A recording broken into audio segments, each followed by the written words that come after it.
Hello ladies and gentlemen, it's Matthew Flanigan with the Wargamer.com, and today we're going to be looking at the newest expansion for Victoria 2, Heart of Darkness.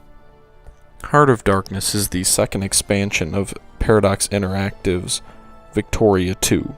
The game requires the core game Victoria 2, but it also requires the first expansion pack, A House Divided, in order for it to work. The game builds off of the previous expansions and also adds several new features to the game. Interestingly enough, and this is different than most Paradox expansions, is that Heart of Darkness does not add a new starting point for the game, whereas A House Divided added the starting point 1861 to coincide with the United States Civil War. Heart of Darkness focuses more on additional features than it does an actual new starting time frame. I found the decision not to include an additional starting date somewhat interesting. It seems that Paradox generally, with their expansions, either includes new starting dates, such as in Pride of Nations, where pretty much every expansion included a new starting date, or they include new countries that you can play, such as in Crusader Kings. This game elects to do neither. It's not necessarily a criticism of the game, because a lot of the features that they add to the game really add an element of immersion and improve upon the original game quite significantly, but it was somewhat puzzling given the fact that Heart of Darkness, given its focus on the colonial affairs of the European powers, would have had a natural starting point of 1884, 1885 to coincide with the Conference of Berlin, where the great European powers laid out the framework for colonizing Africa. It's true that a lot of the colonial activities which already occurred in Asia were well underway, or possibly in some cases already concluded, such as the British acquisition of Hong Kong by the Congress of Berlin. However, Heart of Darkness's title would imply more of a focus on African colonialism than anything, given that it's basically named after the famous book which details a lot about African colonialism. So, like I said, it certainly would have made an interesting additional starting point, but the game doesn't lose anything by it. I just personally think that having a more shorter pace, maybe, what would have been about 40-year-long game from the 1880s to the end of World War I would have been an interesting idea to have another starting point. That way you would have had, the 1836 starting point, which is the default, the 1861 House Divided starting point, and then the 1885 starting point with the Congress of Berlin. You've got the game pretty well split up between sort of an early starting point, a middle starting point, and kind of a closer toward a late starting point, or about as far as you can get toward a late starting point without making their little value to the game. But that being said, as I said, it really doesn't take anything away from the game, especially given the fact that there were so many major features that were included with this expansion. So what we're going to do here, we're going to go ahead and jump right into some of those additional features which were included. A lot of times I just play through games and kind of show you the additional features as I play through the start of a game, but in this case I wanted to go ahead and focus on each specific main addition which the expansion includes, and kind of give you an understanding of how that impacts the game positively, negatively, or maybe, indifferently. And really quickly, if you're not familiar with Victoria 2 at all, I'd recommend checking out the written review which was posted over on Wargamer.com when the game originally came out. I'd love to delve into that game in more detail in this video, but to be honest, given the length that this video is going to be because of some of these new features which are included and kind of my desire to show you the way that looks, there really isn't time for that in this review. This is a review of the expansion, not of Victoria 2 as a whole, just of the expansion Heart of Darkness. So without further ado, let's jump into it. One of the new features in Heart of Darkness is the crisis system. In a crisis, a minor power or even a great power can come in conflict with another great power. It's a way that territorial disputes or flashpoints can be resolved without resorting to war, but it's also a way you can draw multiple nations into war. So in this case, you've got a independence group on the left. You see the Prussian flag, but underneath the Prussian flag on the left is the Polish flag. Poland doesn't exist as a country at this point in the game, and they are trying to gain their independence from both the Prussians and the Russians to form their own nation. So Prussia has sent us, Spain, a request to take their side in the conflict. If we decline or accept, we can choose to decline or accept. In this case, I went ahead and accepted. So now Spain is backing the Polish case for independence. You can see here the other great powers who are attending this conference are all kind of stuck in the middle, and we're waiting to see what they'll do. I can propose a permanent solution, but if that solution fails, it will increase the likelihood of war. If a crisis fails to reach a resolution by the end of the conference, so as you see on the top there, the red is moving toward the right. As the crisis gets closer to the end of there, war is more likely. If a crisis doesn't reach some kind of resolution, war will erupt. So in this case, I can propose a solution, but if it is declined, it'll make war more likely. One other thing I can do as a backer of one side is try and basically bribe another country into joining our side. Now in this case, I don't have a justified cause to do any of those options. I can't just offer to give Britain all this territory or territories on the map, and that'll obviously hurt my international prestige, offering to give other lands to these countries without just cause. So in this crisis, I didn't really set things up in a way that would have enabled me to really negotiate with any of these other great powers. So really I just kind of have to sit and wait and see what happens. There we can see France now backed Russia. I think the crisis system is really an interesting thing to include, though, in Heart of Darkness, because it really mirrors a lot of what happened in the race for Africa, but not just the race for Africa. A lot of other, crises that occurred in the Balkans and all over the world. So while Heart of Darkness is an expansion that focuses on the colonialism of the rest of the world, this particular feature fits with the existing crises that occurred often in the Balkans. So it's definitely an interesting way. I mean, it's a way that independence groups can gain their independence. It's a way that territorial conflicts can be resolved without a war. And it's also a way that non-allied powers can find themselves fighting on the same side in the case of a war. Because if, as I said, this crisis goes on and there's no resolution, then there would be a war. But it kind of mirrors all those conferences which occurred in the 19th century where all the great powers would come together and hammer out some kind of solution to avoid wars. Okay. So that's unrelated. Elections starting in Spain. So right now we've got the Russians and the French, the Austrians and the French backing the Russians, the British and the Dutch backing the Polish, as well as the Spanish, that's who I am. So now you can see here we've got 3 of the 5 great powers involved here are all supporting our side, the Polish side. So with that diplomatic pressure of the Dutch, Spanish, and probably most significantly the British here, the Russians, Austrians, and French have agreed to concede our solution. What that resulted in was a significant prestige gain for me, which is important in determining the victor. Prestige is important, and as you can see there, perfect relations with a new Polish state and also Polish independence. So as you can see there, that crisis resolved favorably for me, and you'll see here coming up, this resolution also ended up in the newspaper that you can see on the screen there, in that center article talking about how the crisis was averted. Which leads me into the next big addition to Victoria 2 with the Heart of Darkness expansion, that addition being the inclusion of a newspaper now. Previously in Victoria, you would be informed of events going on throughout the world with these little notifications which would pop up on the bottom right of the screen. You can see those icons with flags down in the lower right.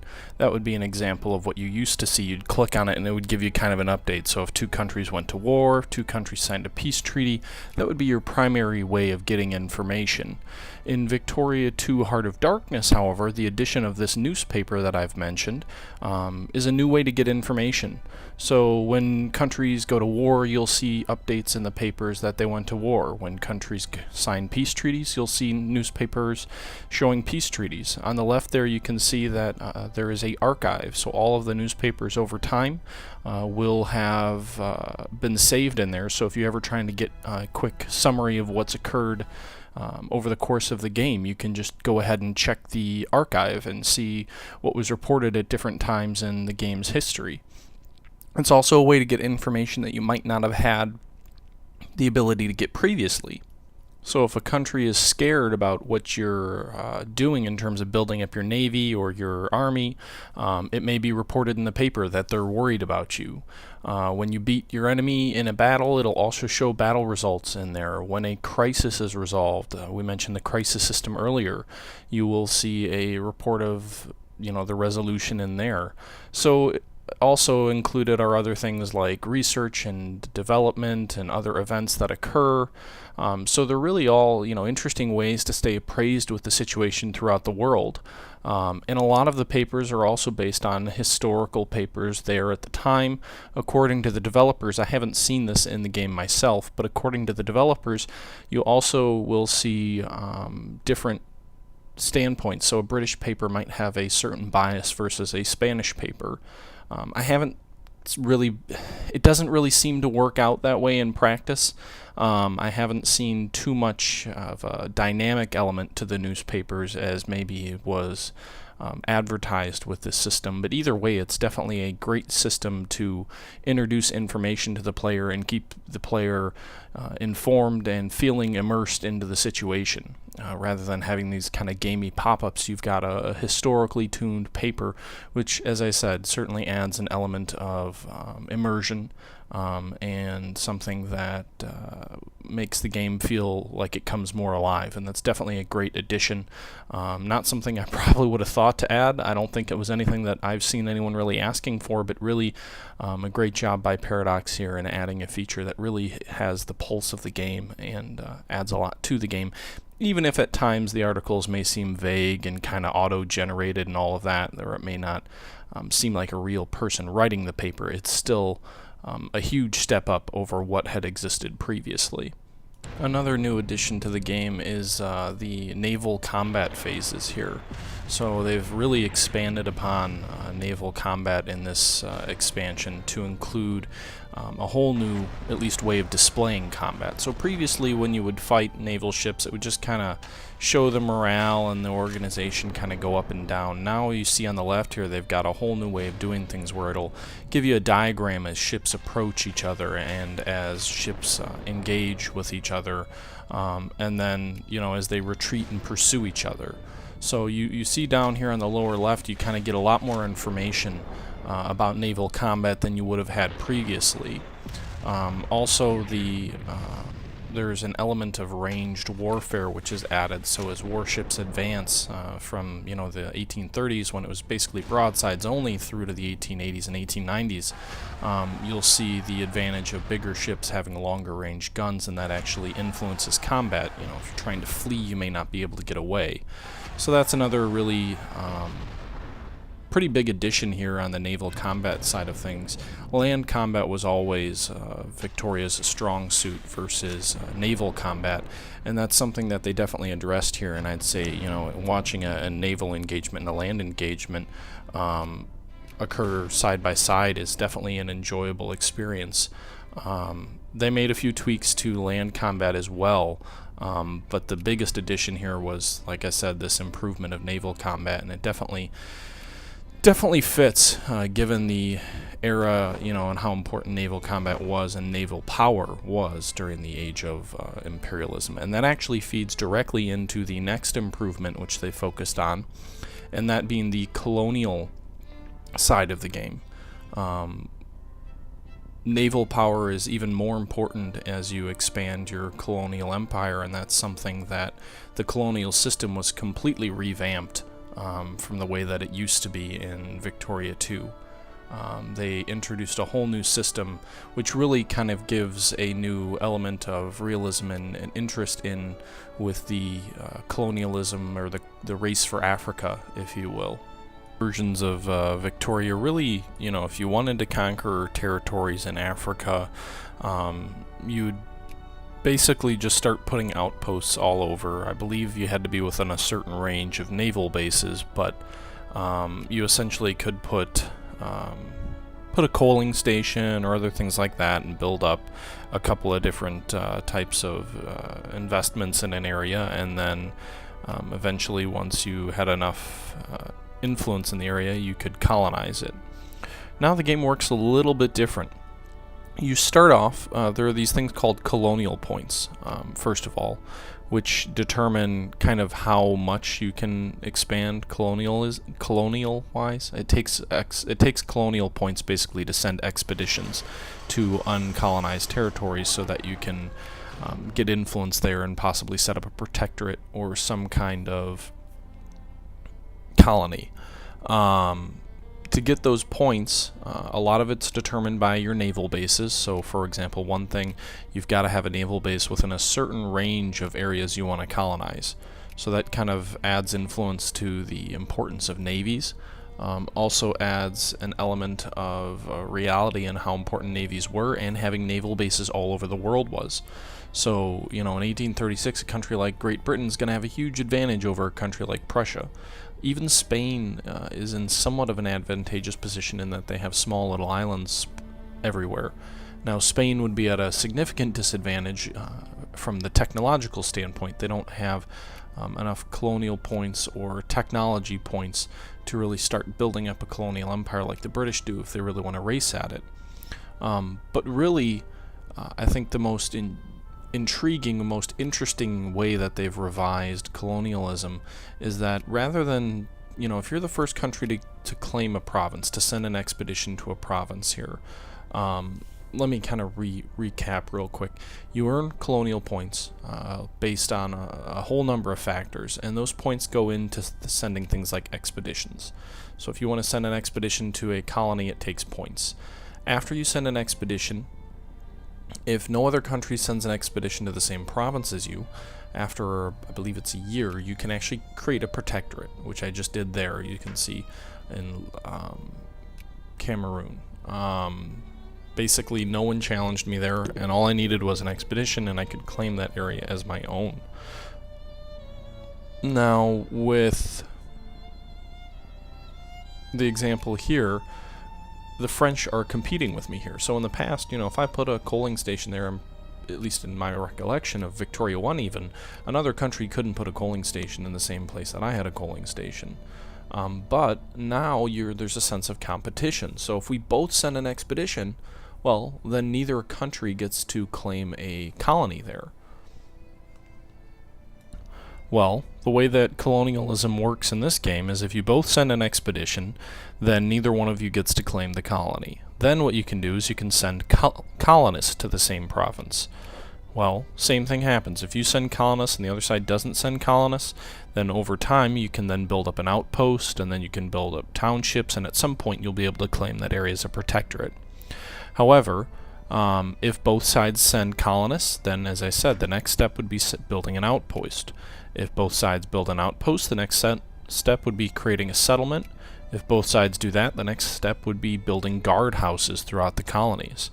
And eventually, one side's going to get ahead of the other and be able to claim the area as a protectorate, or if neither side can gain a clear advantage, then it could lead to a crisis. So we've already talked about crises in the previous part of this review, but basically it's another one of those ways that the race for Africa, in this case, can lead to clashes between colonial powers. And it's definitely an interesting and a great addition, I believe. It adds a lot of ambiance to the game, in addition to the fact that it's less likely, or it seems less likely, that one side will get a dominating position in Africa over another. There's going to be some kind of rivalry there, and it also adds a real element of that race to Africa, trying to get all the good spots before they're all taken, which really did occur. So it's a very sort of historical and enjoyable aspect to the game. We're going to be wrapping this up. It's going on 20 minutes now, so I've been rambling enough for you. We really were touching on the main points of Heart of Darkness and the things that it changed with Victoria 2. I don't know if I said anything negative, to be honest. I really enjoyed the expansion and these additional features, and it gave a lot more, I believe, than a game like, or than the expansion A Nation Divided, which was more or less just a different starting point.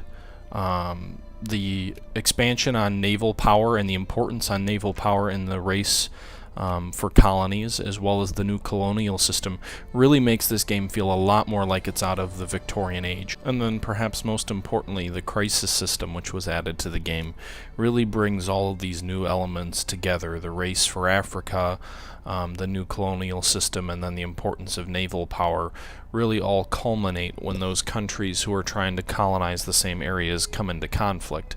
And that's really the crisis system that's included here is a phenomenal way to mirror the historical conferences and treaties and whatnot in an in-game way.